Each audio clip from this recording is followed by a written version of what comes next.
everyone. So, we are back with another book for our new reading cycle, and the book that we are going to read this time is Justice by Michael Sandel.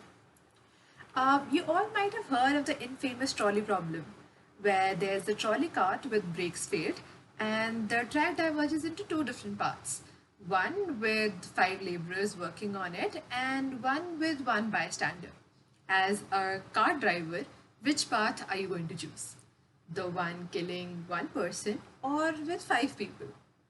And a similar problem which we can have from this case scenario is a doctor who is in need of organs for five different patients, and there comes one healthy person with all organs working. So would the doctor go ahead and take his organs to do the transplant for the other five and saving them?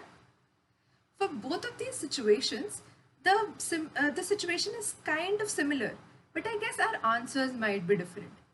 Why do we have such different moral philosophies for different situations? This leads us to believe that morality is kind of subjective. Do you really think so?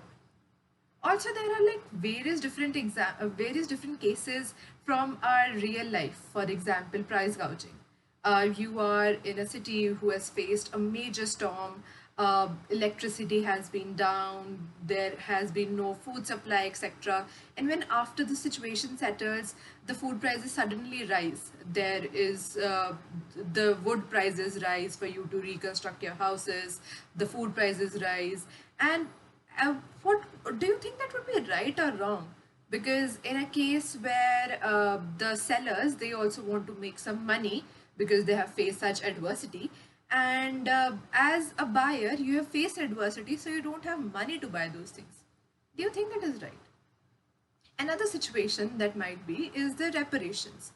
Do you think that we should be held accountable for our ancestors' mistakes? And if not held accountable for their mistakes, do you think we should be honored for their good doings? Different things, but I guess we can understand how the things work, right? So what this book basically does is it helps us to explore all of these different cases. For example, abortion, same-sex marriages, prostitution, slavery, etc. All of these different scenarios, they have various different arguments that can direct us that if they are right or wrong.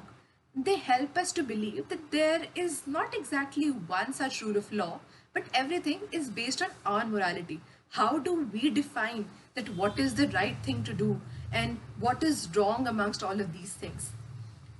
The book helps us guide through three approaches to justice, that is maximum welfare, utilitarianism, uh, freedom, libertarianism, and virtue.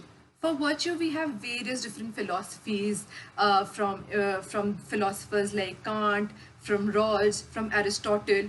We can have veil of ignorance. We can understand the telos and honor behind the different actions that we do, and then decide if that action is right or wrong. But the one great thing about this book is that for all of these different cases, it does not tell you what is actually right or wrong. It helps you to explore it yourself. It helps you to have your own moral code.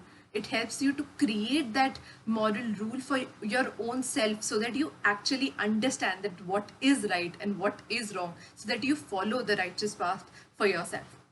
This book helps you guide through so many different arguments. It helps you explore each and every different scenario that might be going through your head to understand what is the right path for you.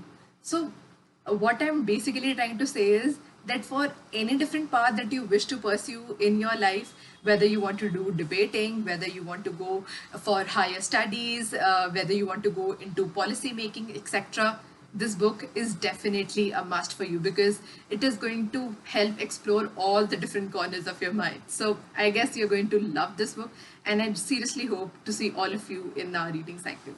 Thank you.